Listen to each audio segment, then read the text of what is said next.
Loneliness can be more damaging to your health than smoking 15 cigarettes a day, or being clinically overweight, or being obese. Dr. Nash earned his doctoral degree in psychology.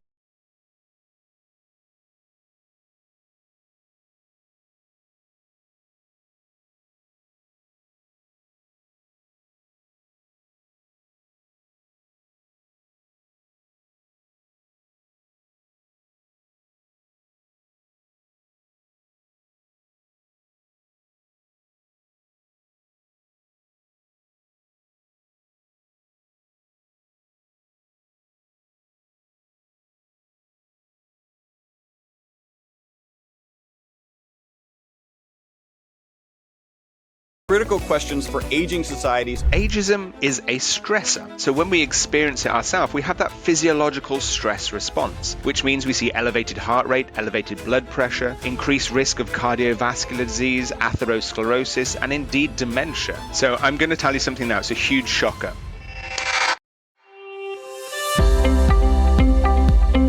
Hi, my name is Chris Burris. I'm a longevity expert and the chief scientist at a lab focused on a longevity molecule. My primary focus is to help people live longer and better lives with science. Make sure to subscribe and share so you and your friends can live longer and better. Well, actually, so you and your friends can live beyond the norms. Welcome to the next talk on the Uncovering the Secrets of Longevity, Live Beyond the Norms Health Summit. Old people. The reality is that this entire summit is focused on just two things. One, getting people to older and older ages, and two, accomplishing that with great health. Think about it this way. In 2019, 54 million Americans were 65 and older, and that is projected to be 81 million people by the end of 2040. And that does not count the increasing age driven by the longevity revolution we are exploring in this summit. The study of social, cultural, psychological, cognitive, and biological aspects of aging is called gerontology. I figured if I was going to host this summit, I should probably bring in an expert on gerontology. As the aging population continues to grow, how should we be thinking about attitudes, social and political, towards older people? How should we be thinking about ageism? And our next speaker is that gerontologist. Dr. Nash earned his doctoral degree in psychology from the University of Glamorgan, if I'm saying that properly. There's probably some accent that goes in there, while working at Swansea, also I'm potentially messing this one up, with Swansea University in the Center of Innovative Aging. Dr. Nash is currently a professor at the Leonard Davis School of Gerontology at the University of Southern California. His research is focused on ageism and the intersectional discrimination and stigma, as well as health inequity, predominantly for older minority and at-risk communities living with HIV. Dr. Nash has worked on aging with the World Health Organization and now serves as a commissioner and co-chair of the Aging Caucus for the Los Angeles County Commission on HIV. Not only all of this, Dr. Nash has literally written the book on this topic, Critical Questions for Aging Societies, available on Amazon. Dr. Nash, thank you for joining us today. Thank you very much for inviting me. And your pronunciation was absolutely perfect. Yes, check You this. nailed it. And that is the end of this interview. No. It may be the case that some people out there grow up thinking, I want to study old people in relation to societal norms, but I've never met someone, maybe until now.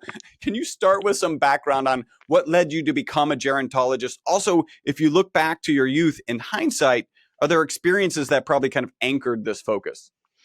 So yeah, I think the answer there really is twofold. So in my personal life, I was incredibly lucky.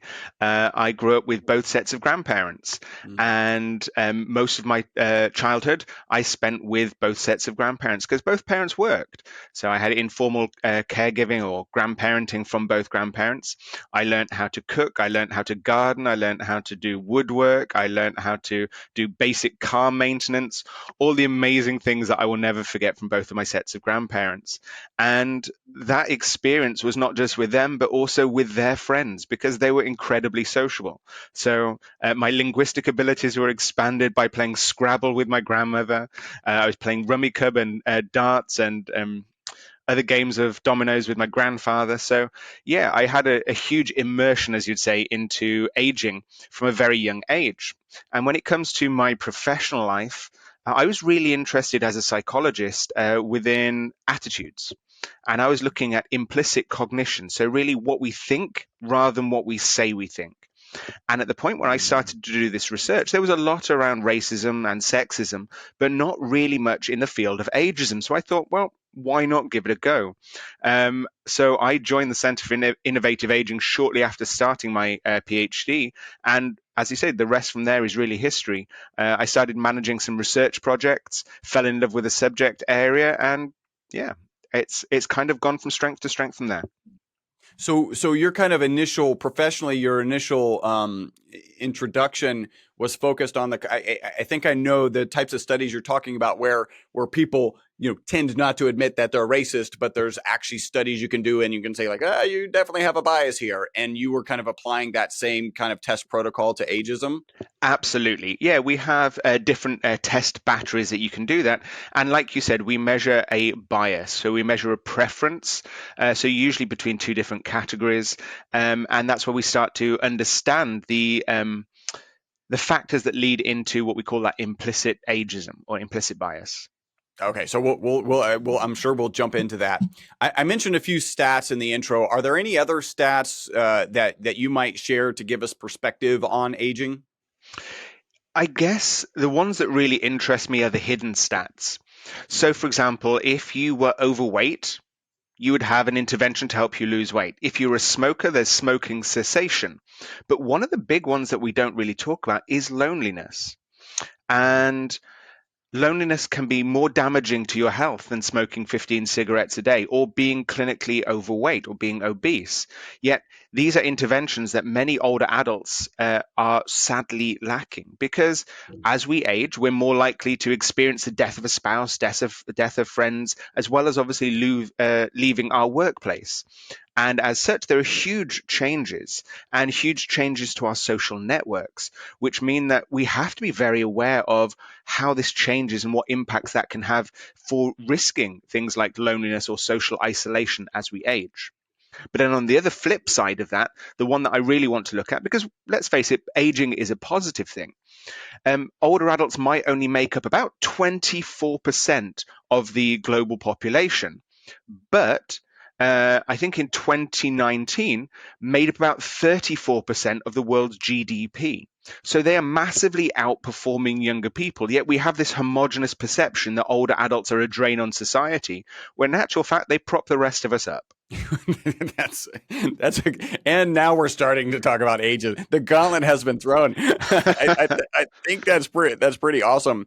I know, and I can't even remember the context. It's probably one of the books that I've read that talked about if you're going, like, you need to be mindful about retiring. Even like in my mind, I just don't picture myself retiring. Maybe I slow down a little bit, but I just don't picture myself retiring. But for those that are retiring, I remember this article was talking about like you need to have like some hobbies and things that are already in place that you're passionate about.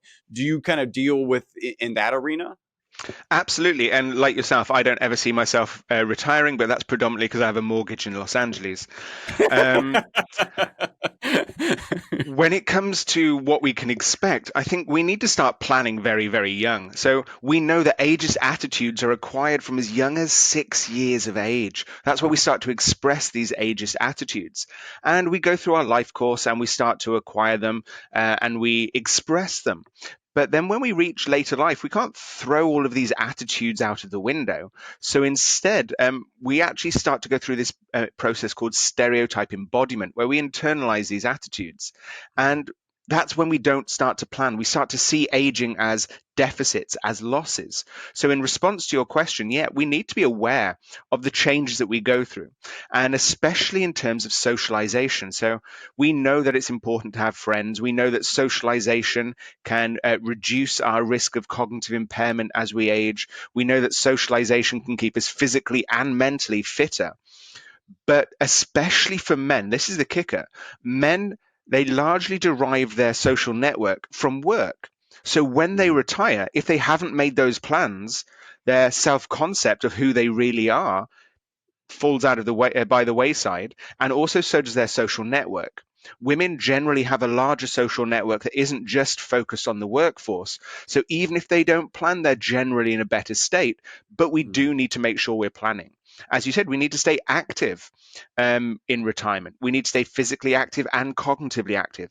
That could be just reading a book, but as long as we're not just stagnating in front of a television, however good the reruns might be, we need to make sure that we're staying cognitively enriched, that we're staying engaged with our friends and family. And that can be outside of the family, biological family, and we can look at family of choice as well. So you mentioned one, retirement for men. I remember when my dad retired for the Air Force, from the Air Force, he was, I think he was in about 25 years. And I remember my mom sharing the stat that men who tend to retire from the Air Force tend to live 2 more years. Like that was it, right? He ended up getting another job, and I think that's the right path, certainly for my dad. You talk about socialization, and I think that's one of maybe the missed pieces of like blue zone people. I don't know if you've ever really looked into blue zone people, and they talk about the diet, they talk about the exercise, but so much of it I think is also just the socialization aspect. Have you done any studies? Something pops into my head because I'm having some challenges with my mom right now. She is very much an introvert. Do you have data on like introverts tend to not socialize and therefore end up struggling more, or maybe they're more comfortable being alone? Any stuff like that? So that's really where we need to be boring and academic, I guess. We go back to what the definition of loneliness is.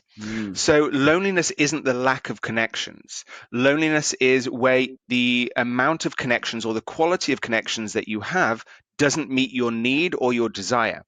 So your mum, for example, might have a lower desire for connectivity. So she might have 2, 3, or 4 friends and be really, really happy with that and not experience loneliness.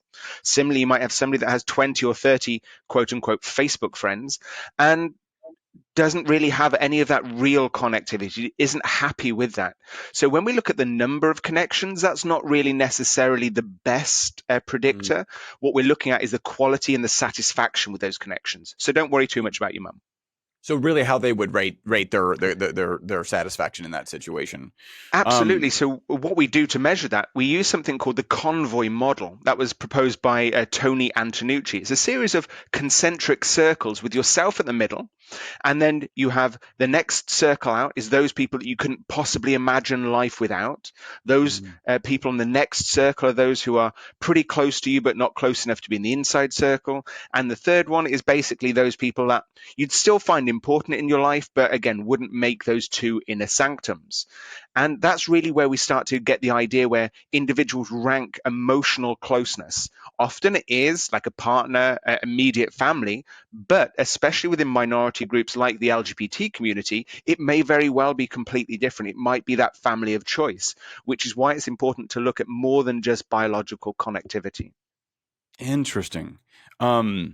So you mentioned that we start as young as 6 years, we start showing kind of ageist tendencies. How do we develop these, and how would you describe these kind of ageist attitudes that we would have, good and bad?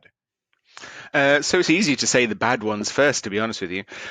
We're all bombarded with anti-aging products. We're bombarded with greetings cards, birthday cards that make jokes of aging, that all old people have dementia. Let's make a joke about grandma reaching 60 and developing Alzheimer's disease.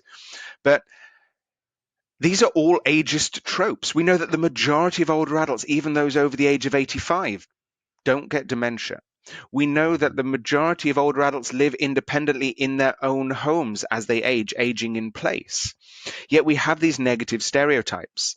We make jokes about older adults being forgetful, but I don't know about you. I was running around this morning going, I can't find my car keys. I had them in my hand.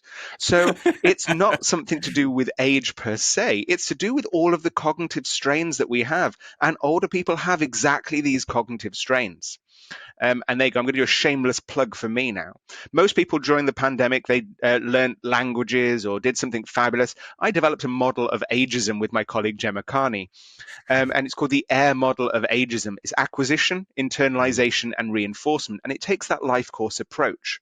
So as I mentioned earlier, we acquire attitudes. It might be by watching our interactions with our parents or other important social models. That could be celebrities, if that's important to you. It could be adverts, it could be TV programs, movies, or just seeing older people on the street. And then as we go through our life, we start to express those ageist attitudes. It might be even something as saying, I'm sure you're going to smile at this one. Have you ever said to somebody, oh, you look great for your age? Why not just say you look great? We're putting this as a caveat of saying that, okay, someone that's old doesn't look good, but for somebody your age, you don't look bad. And what happens is we start to express these attitudes. But then when we look in the mirror and we see that we've got those gray hairs, we've got those wrinkles, or we reach our 65th birthday or plus, and we go, hang on, I'm an older person now. If all older people are forgetful, if all older people are frail, then maybe I'm starting to exhibit this, and it becomes a self-fulfilling prophecy, or as Becca Levy said, that stereotype embodiment theory. And what we note is that older adults that have a negative self-perception, have this internalized negative ageism, walk slower, perform worse on cognitive tests, and research evidences that they live on average 7.5 years less than people that have a positive attitude about their own aging. So it has huge impacts, not just on the older person, but if you start to walk slower, perform worse, etc., then younger people see this and it feeds into their ageist tropes as well. So we start to see this cyclical reinforcement of that ageism. Yeah, I forget where I read this. Also, it was just talking about we have this tendency to start doing stuff for our parents. And in fact, I had a friend over, and her parents were over, and she was kind of, coddling them in the sense of like, hey, I can get that for you. It was like, actually, you need to let them do everything. There's no reason to coddle them. A 7.5 year reduction in life. I think that's the exact kind of thing that we want to be addressing in this longevity summit. So I'm excited to dig into this. I think I jotted down positive attitude about aging, where yeah, it's that self-fulfilling process of, well, this is what I'm supposed to be like. How do we change that? It's all about mindset and changing stereotypes. So as I said, we all have these stereotypes. So for example, stereotypes have to be rooted in some form of truth. So we all know somebody who has got cognitive impairment. The problem comes with stimulus generalization, where we say, okay, well, we know this one older person who has dementia, and yes, we know that the risk increases as we age, but that doesn't mean to say all older adults have dementia. We need to stop looking at a medical model of aging. We need to look at the biopsychosocial approach of aging. And that's not denying that there are physical changes that are associated with aging. We know that there are, and to deny them would be stupid, because then that adds more fallacy to the point of aging. But what we need to do is look at, rather than saying, okay, these are all the things I can't do as I age, look at all the things you can do. As I said, we're not saying that all older people have to be able to run a marathon. My grandmother was 93. She died when she was 94. But when she was 93, she was still living on her own in a 2-story house, doing her cooking, her cleaning, her laundry, everything else. And that's not abnormal aging. That is the story that most people experience, but it's not the story we see. When you look at Hollywood, when you look at movies and TV programs, it's all about an older person with dementia, an older person who's got needs. And as you said, then we start to buy into these ageist tropes and disable older people and disenfranchise them by saying, oh no, I'll help you with this. You don't need to make that cup of tea. I'll do it for you. My mum, as a nurse, she's turning 70 this year. She'll probably hate me for telling you that. But she would look after and look in on my grandmother because they lived in the same village. And my grandmother would often ask her for a cup of tea. And my mum would go, absolutely not, but you can make me one. And she would push my grandmother to keep doing all the things that she could do whilst she could do them. That wasn't saying that my mum was awful and hideous and trying to get my grandmother to basically do slave labor, but it was basically keeping her active. And it's all these things that are really important. And as we mentioned before, that key aspect of socialization. There's one thought I have about, a positive attitude of aging, which is aging is better than the alternative, right? Because the alternative to aging is actually death. And so Absolutely. it's slightly mind-boggling, right? Like that you don't have a positive attitude about aging, but it makes sense in all these kind of stereotypes that we have that are that are detrimental actually. But it Um, also makes the least sense when it comes to any form of prejudice, because as a cisgendered white man, I'm never going to know what it's like to be experiencing sexism as a woman or racism as a black person. But everybody is going to age. So mm, we're actually prejudicing against our future selves. It makes literally zero sense. And when we start to look at that lens of intersectionality, where we're understanding the social narratives or the social categories that we all belong to, age is that one superordinate category that we're all going to experience. So that's when we start to see that intersectional and cumulative disadvantage if we start to live or inhabit multiple marginalized identities and we still look at ageism as a negative factor. wow. Okay. What are the biggest concerns as we age? For me, it's going to be other people, because that's where the damaging factor comes. If, for example, we're having products that are designed for anybody other than older people, or this is a key example, and I live in a lovely place in Southern California called Whittier. It's a lovely little suburb. They've ripped up all of the train tracks and they've put down a lovely walkway. It's about 15 miles so of walkway, which is all lovely and flat. It's away from streets, so you can walk along there. You're safe. It's a lovely way of getting exercise. There's one public bathroom at one end of it. Across the whole length, there are not one single bench that you could sit on. So is that really designed for us? Is that really designed for older people? Is that designed for mothers with children? Is it designed for disabled people? What we need to do is start embracing the design for life, design for living ideals, and start to make sure that actually we are making sure that these environments aren't just designed for older people. They're designed to be inclusive. They're designed for everyone. So, in terms of what I'm worried about or what we need to think about as we age, is that inclusivity. It's dangerous to think of all older adults as the same, but there are more similarities between generations than there are differences.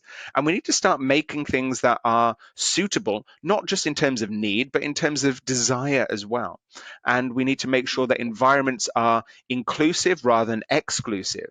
Because one of the big factors that we touched on before, along with loneliness, is that idea of social isolation.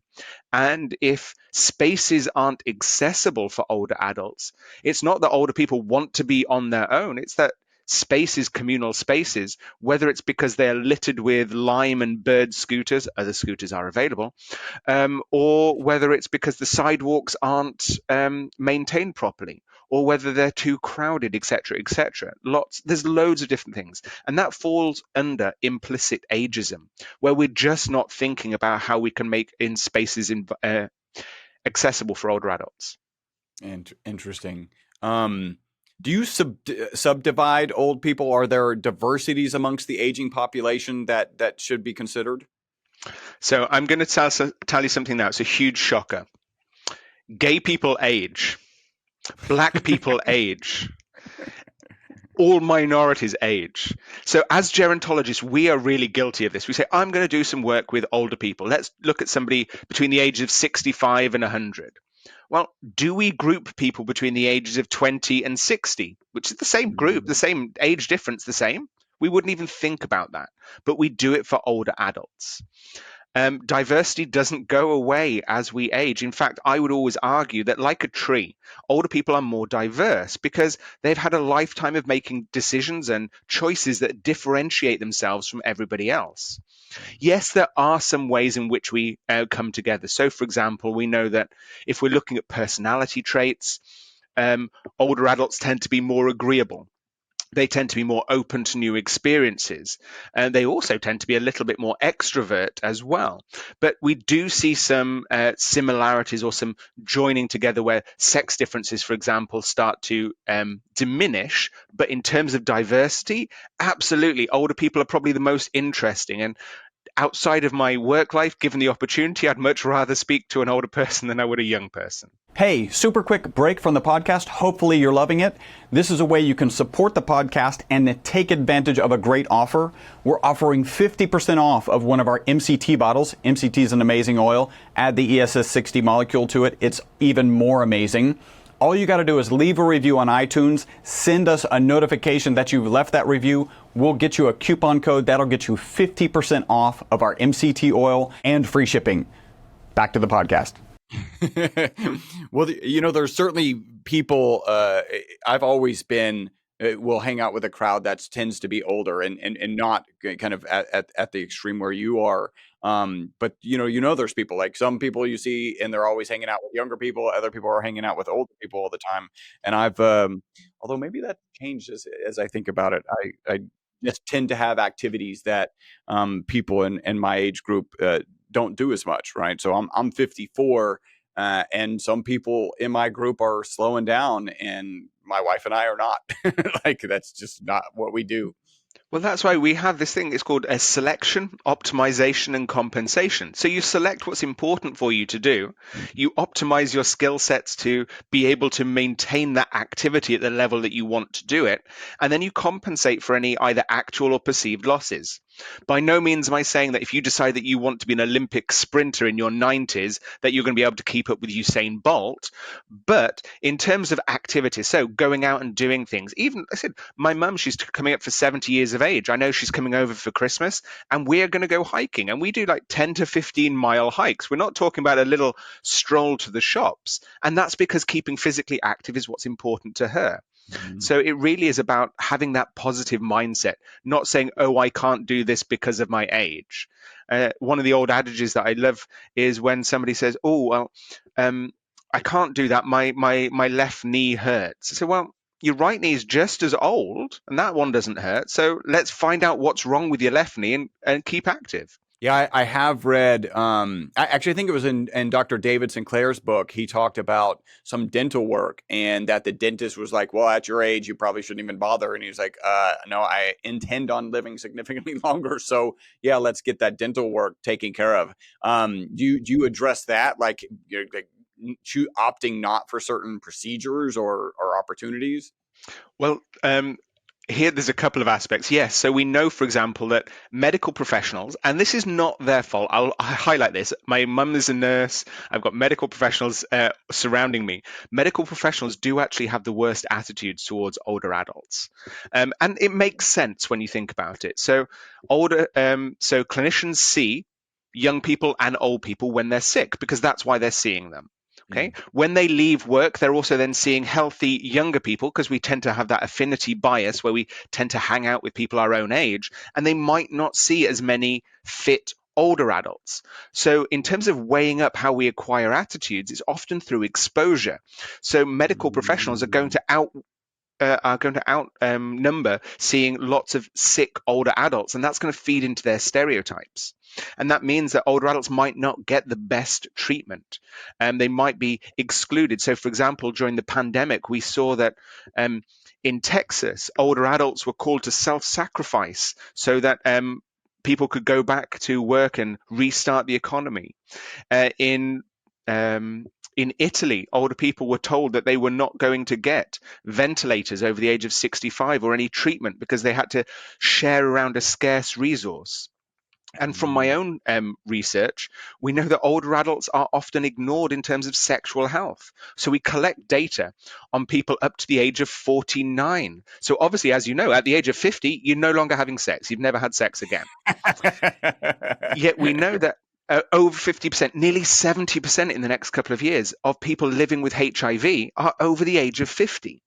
That's partly new diagnosis, but also partly because the medications regimes enable people to live much longer with HIV. But we're also seeing increasing numbers. So since from 2007 to 2017, we saw a doubling in the numbers of older adults who were diagnosed with chlamydia, gonorrhea, and syphilis. So these numbers are exponentially growing. It's because Clinicians aren't talking to older people about having sex. Older people don't want to talk to people the age of their grandchildren about their sexual health. And we've got the little blue pills that are helping men have sex for much longer. We've got hormone replacement that are keeping older people having sex. And now the new norm isn't marriage, it's divorce. So people are starting new relationships in later life. And especially when we look at congregate living facilities like residential care homes, people are going at it like rabbits, and so they should be. But what we need to do is make sure that they're able to get to testing facilities, because it might be that they've got physical mobility issues, so they can't go to a testing center. We need to make sure that testing centers, the mobile vans, aren't just up and down clubbing nightclub hotspots, but are actually going to residential care homes and testing those individuals that are at risk but aren't able to go and get tested themselves. That we're providing them with condoms and lubricant, things that they need to have sex safely, that we assume are only between for people aged like 24 to 30. But actually, we're really looking at this older adult group as a real hotbed for STIs these days. Interesting. So you mentioned that there's some gender neutralization, right, where they tend to kind of neutralize relative to each other. What and you're clearly that's well, it goes both ways when it comes to actually having a healthy sex life. Are there ways that it is the neutralization is an accurate kind of description? Yeah, so that neutralization, so the differences between genders, as I said, we do start to see that where as we age, we see a process of socio-emotional selectivity. So where we stop thinking so much about, oh, I need the newest iPhone, I need the newest Prada handbag. Instead, what we're looking at is emotional satisfaction, emotional happiness. And that tends to be more of a salience for both men and women. So we tend to find that older adults are happier. There's less stress and anxiety. We also find that, again, they're more open to new experience. They're more agreeable. They're more likely to consider other people's opinions and also how what they do is going to impact other people. So there are some I'm going to try and say the word, I'm going to fail, but homogenizations between genders as we age. I know, we've got it, just like you in Swansea. We've got the pronunciation. But there are also differences. So we need to acknowledge, yes, there are more similarities than differences, but we still have those differences. And especially when we start to think about the way that aging disadvantages women more than it does men, an accumulative way. So, for example, women we know earn significantly less than men, even doing the same job, and that's cumulative across the life course. So we know that those people who are going to be the worst off financially are older women of color. So we need to start to think, yes, there are homogenizations, then again, but there are big problems when we start to think about the differences between men and women, and they are more cumulative across the life course than they are as a facet of aging. Mm. So what do you think it means to live a long life? Well, we can look at it as years in life, and we have had that longevity explosion where over the last few decades we've seen people living longer and longer and longer, and that's great. We do want people to live longer because, let's face it, having a life expectancy in your 40s and 50s, well, that's not ideal. But we also need to look at the health in life as well. So that means we need to look at the holistic aspects of aging. So it's not just biological health, we're looking at social health as well. That can include socialization. It can be making sure that we're staying integrated and socially active, as well as civically engaged. So things like voting, volunteering, they're all really important for a healthy lifespan. And for me, when we're thinking about living a long life, it's make sure that we're living a long and engaged life as well. So if we get back to kind of ageist attitudes a little bit here, what are the challenges that are actually caused, right? So having bad attitudes really just doesn't feel good, but what are the actual challenges that these kind of bad attitudes associated with ageism cause? Well, ageism is a stressor. So when we experience it ourselves, we have that physiological stress response, which means we see elevated heart rate, elevated blood pressure, increased risk of cardiovascular disease, atherosclerosis, and indeed dementia. So what we're doing by experiencing and internalizing these stresses, we're actually increasing our disease or comorbidities risk as we age. So yes, we might think, oh, ageism, it's a bit of a fluffy topic. It might not make us feel good, but actually it's having huge detrimental biological stress effects on us as well. The same way that if we were in a constant stress environment, we'd start to feel that level of anxiety. Stress associated with ageism also causes that. And what do you think we can do to combat ageism? We need to, and I'm going to have to make sure I copyright this phrase. We need to make the implicit explicit. So we know that most older adults don't have dementia. So let's talk about that. We know that most older adults are having sex and lots of it. So let's talk about that.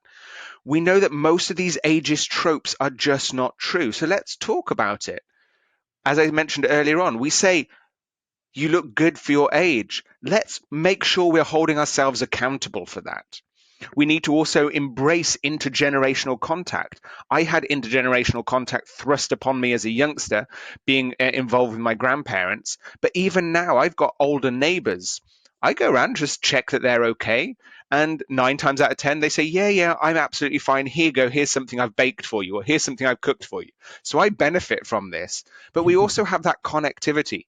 That socialization is really important, even if it is just waving or saying hello. So I'm going to use some stats from the UK because that's where the campaign to end loneliness started from. And they said that 500,000 older adults will go a whole week without seeing or speaking to another human being. So when you're at the store and you've got an older person who's talking to the cashier in front and you're going, oh, I really want to buy my $5 worth of groceries, but this person's holding me up. Well, I think that might be the only social contact that person has that week. So chill out. You're going to get it in 5 minutes time rather than 2.5 minutes time. So we need to start to really give each other a little bit more time Grace. and understanding. And part of that is even just saying hello, waving, smiling at somebody. We've become really antisocial as creatures. We're all stuck in our iPhones, in our Samsung, whatever devices we have. We've all got our earphones in, rather than engaging with the world around us, smiling at somebody and just saying hello. You brought up technology. Do you ever look at aging populations and their adaptation of technology? Yeah, so again, this is another myth that older people can't and don't use technology. They absolutely do. We know that they use them for dating apps, for example. We know they use them for connectivity, to phone each other. So my grandmother would always FaceTime me and we'd be talking, etc. We know that they can use technology. The problems come in terms of price as well. So if you're living on a fixed income, if you've got at-home broadband, which is costing you $90 or $100 a month, that's a lot of money. So even in Los Angeles, which is like a metropolitan area, we know that about 50% of older adults don't have at-home broadband. And that number only increases when we start to look at minorities. So we need to make sure that technology is accessible, because older adults do and will use technology if they have the training in that technology and if they have the access to it. But we also need to make sure that technology is being used in the right ways. So yes, it's great to have Skype. Yes, it's great to have Zoom or other forms of telephone conversations. But we shouldn't be using technology as a way of replacing face-to-face contact. We should be using technology as a way of mediating face-to-face contact. So why not use driverless cars as a cheaper way of bringing people together? That's a really innovative way of saying, you know what, we know that face-to-face contact is important and these people might not have transportation, so let's make it more affordable. Let's make it more accessible. Very cool. So is there anything kind of around ageism that you feel we haven't touched on that you want to bring up? I think the main one is just opening our eyes. Ageism exists around us. So if I ran down the middle of a high street and shouted something sexist, I would be challenged. If I shouted something racist, again, I'd be challenged. If I shouted something ageist, nobody would bat an eye. And that's really challenging. As I said, it's the one form of prejudice that we're all going to face. And we know it has just as bad consequences for our health. So we need to just wake up and realize that being ageist isn't funny. It isn't something that we should be including in comedy sketches. It isn't something that we should be using colloquially. It's something that we should be standing up and challenging the same way as we would be doing around race or gender.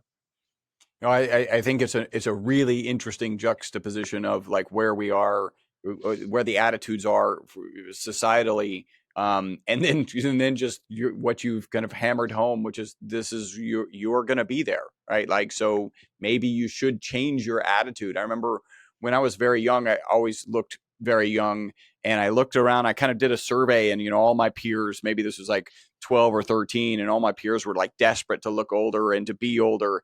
But I looked at the parents, and I looked at the older population, and they were all desperate to look and feel younger, right? And I was like, well, let me have this attitude of I'm very happy being young now because I'm going to be very happy being, looking young when I'm older. Let's have a little bit more forethought into what is to come, and have some empathy for those people who are there already, because you're going to want that empathy when you get there. Yeah, absolutely.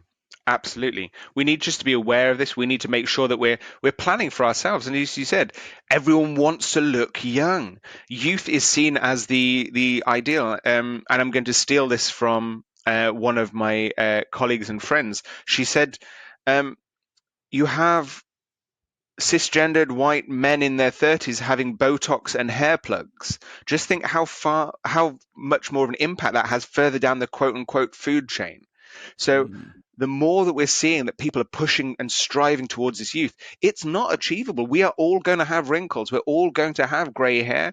We all may very well start losing some of our hair. So we need to start embracing this. And interestingly, we saw it during the pandemic. Many people stopped dyeing their hair and embraced the gray. And you know what? Why not? Why not? We are all getting older. And as you said, it's so much better than the alternative of not getting older. So let's rewrite that narrative. I like that. Make the implicit explicit. All right. So I've got a couple wrap-up questions. Do you have a target age that you want to live to? I want to live just so I can irritate people. I mean, I do that in my age now. So I'm going to continue to age disgracefully. And then when I can't do that anymore, then that's when I'm going to call it a day. In terms of a specific age, not particularly, but not anytime soon. So it sounds like you want to be an embodiment of the crotchety old man because you want to irritate people. No, I want to irritate them by being places where they don't think older people should be. Okay. Why shouldn't I be in a opposite. bar? Why shouldn't I wear those clothes? Why shouldn't I do what I want to do just because I want to do it? Yes, and you should. Absolutely. How long do you think humans can live?